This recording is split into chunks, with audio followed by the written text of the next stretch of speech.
Hey everybody, and welcome into Clearing the Benches. Well, the NHL All-Star Game is upon us, and tomorrow, Friday, NHL Commissioner Gary Bettman is going to address the media concerning the Arizona Coyotes, and I am hoping more specifically the Coyotes arena plans moving forward.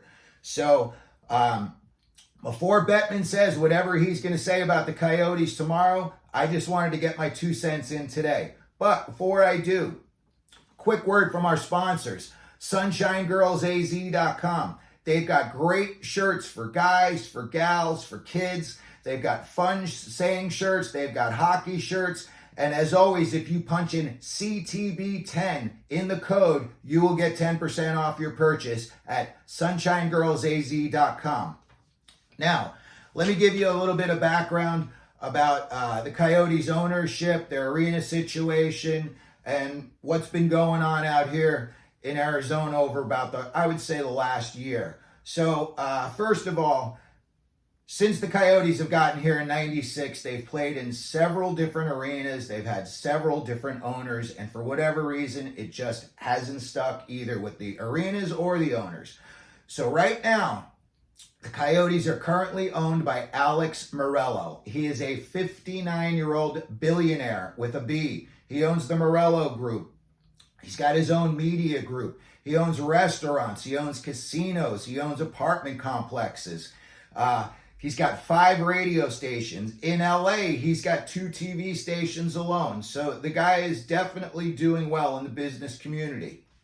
Now, about 8.5 months ago, there was a public vote on the TED, the Tempe Entertainment District.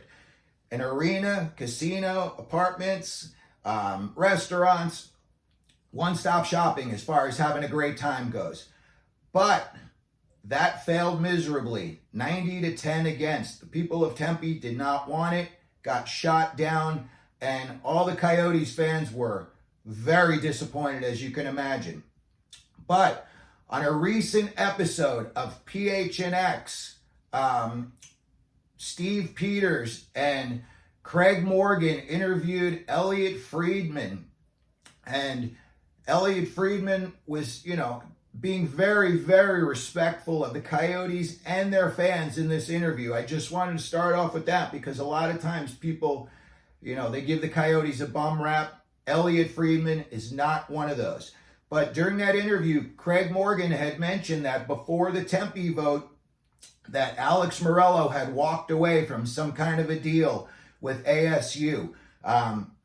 He didn't really give any specifics of it, but regarding concerning their situation, how they're dealing with ASU right now, and it seems like it's going pretty well. In hindsight, maybe that wasn't such a good idea, or maybe the owner wants the whole kit and caboodle, and he wants casino, restaurants, apartment complexes, and arena. That ain't happening at ASU. They're not putting a casino on a college campus, that's for sure.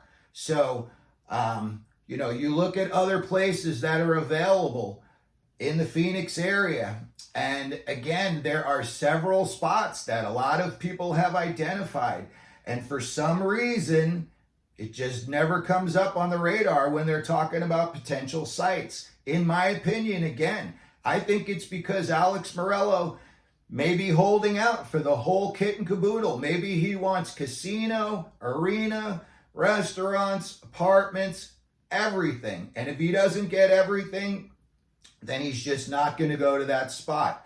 Also, I was talking to a buddy of mine who's into real estate, and he was saying that there's something that's called opportunity zones. And if you are able to purchase land in an opportunity zone, apparently there's some stipulations in the law where 10 years later, you could sell that land and you could keep the profits tax-free. Now, I don't know too much about that. I'm just going on what my buddy told me. But, it kind of makes sense. All the Coyotes fans are out here sitting, scratching their head going, hey, what's holding this up? And me personally, I'm very, very much starting to think it's because the owner wants it all. And the arena is not at the top of his priority list. That's just all I'm going to say about that. Also, something that came up in the PHNX episode with Elliot Friedman. Elliot Friedman mentioned that, he thought it might be possible that the Coyotes would leave, and then later on that the NHL would give the Phoenix area another franchise and they could come back. This really gets me to my big question. This is the biggest question on this video, is they are having a hard time selling out a 4,600 seat arena. Right now, I see some empty seats at that game. And again, a lot of times it is the opposing team's fans that are filling those seats. I can say for most games, it's about maybe like 60-40 Coyotes fans. But you get to a team that their fans travel well, and it goes, 60-40 opposing fans real quick. And if you bring in a team, like Edmonton, Colorado, Boston, Pittsburgh, forget about it. It's like 80% opposing teams' fans. And I have proof. Go back and look at a Clearing the Benches on YouTube here. And you'll see I've got video shorts, showing the Bruins fans invading the mullet, the Penguins fans invading the mullet, showing a lot of opposing teams' fans. And, something also that kind of, I know I'm going to hodgepodge around a little bit, but you're trying to put together a local fan base, okay? And you're trying to get people excited enough where they're going to come and they're going to buy tickets. And there are some exciting young kids on this team. Dylan Gunther and Logan Cooley, in my opinion, are going to both be superstars. Both could be in the 80 to 100 point a year, category. Okay, so you're trying to build a fan base. But then in the recent draft, for whatever reason, the Coyotes shocked the world and they draft two guys from Russia. And, that's fine. But the problem is you're trying to draw interest now. You can't find any video on these kids anywhere because they're playing over in Russia. Every once in a while you get a little tidbit of a stat. This guy played an X amount of games. But for the big picture, my thinking would be is if you're trying to draw a new fan base and you're trying to build your local fan base, it might make more sense to draft guys, that are playing in North America or Sweden or at least in the World Junior Championships so that, your fans can see some stuff on them and get excited about it. Maybe Bill Armstrong's a genius and he's smarter than everybody else, and maybe these two guys are going to turn out to be Gretzky, and Larry Robinson on the back end. But he also signed Dumba to a $5 million deal less than a year ago. So, I got a little bit of doubt as far as, the team that they're putting together. Again, I just don't understand if you're trying to build a fan base now, why would you draft guys that no one's going to be able to even see for about 3 more years? Another thing regarding their fans, here's my big question, okay? Let's say that they announce tomorrow, hey, we're building a new arena and it's going to be here. Okay, first question I have is, isn't the NHL Board of Governors going to require a minimum amount of full-time season ticket holders? Because right now at the mullet, if I had to bet, I would say that there are no more than maybe 1,000, 1,100 full-time season ticket holders for the Coyotes. How are you going to build a new arena if that's what you're getting in the optimum NHL situation? Your fans are seeing their team up close and personal. It's the best. How are you going to, go from that to building a full-size arena if your fan base is so minuscule? Now, I know one thing about the fans out here. They love their Coyotes. It's just my opinion. That's quality over quantity. You still need to put butts in the seats.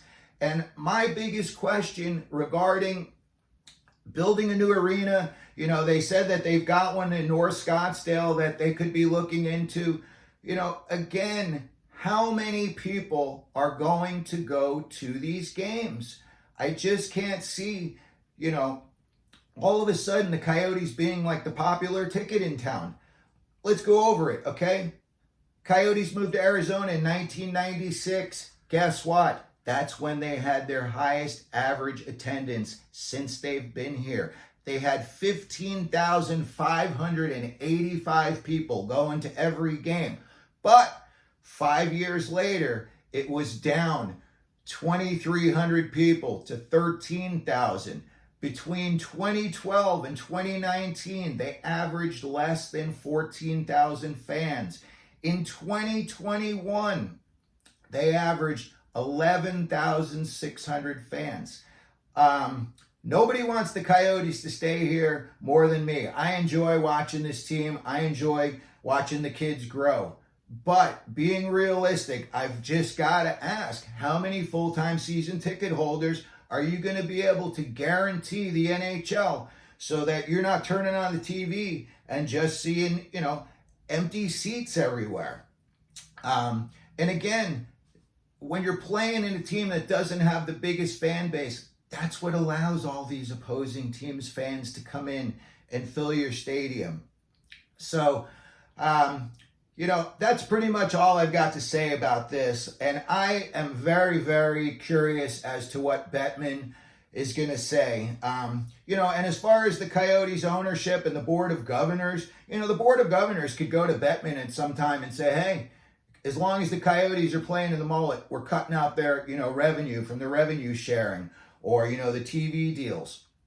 Or at some point, if they go to Bettman and they say, this owner's taking way too long, we're losing our shorts revenue-wise, we want him out. Could they take him to court? Could they force a sale?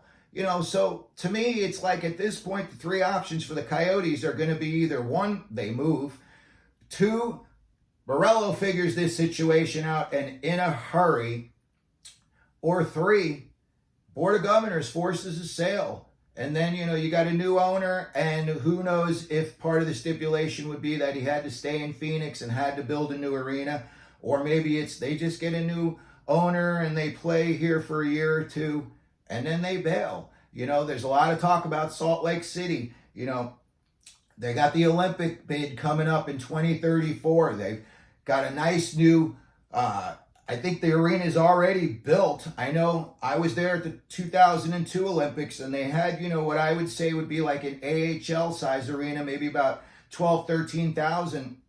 But apparently they've got either a brand new arena built or there's one in the works.